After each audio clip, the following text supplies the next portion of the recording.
guys, I am Dee and welcome to The Gum Diaries. So today, we'll be exploring the culinary treasure of Benguet. And today, ang pag-uusapan natin ay kung paano, ano, at saan. Kaya sit back, relax, at samahan niyo ako sa adventure na to. Let's go!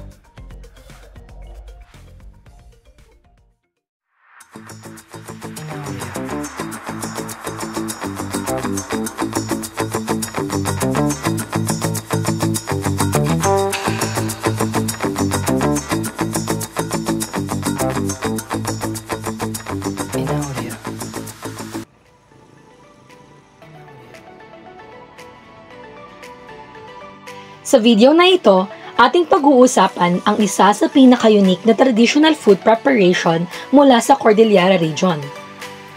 Etag, or itag, is culturally significant in the Cordillera region and is often prepared for special occasions, festivals, and ceremonies. Wow! Pero paano nga ba ito ginagawa? Ang paghahanda ng itag ay isang masusing proseso na nagpapakita ng kahusayan at karunungan ng mga katutubo. Karaniwang ang karne ng baboy ay inaalatan, pinatutuyo sa araw, at pagkatapos ay pinauusukan sa loob ng ilang linggo o buwan. And so, this slow process creates a unique flavor and texture that is highly appreciated by locals. Nabitin ka ba? Abangan ang part 2 at tunghayan kung paano ba iproseso ang itag.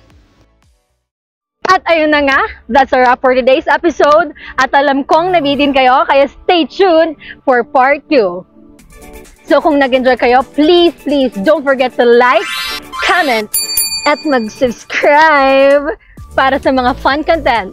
Salamat sa panonood and see you in the next vlog. Bye!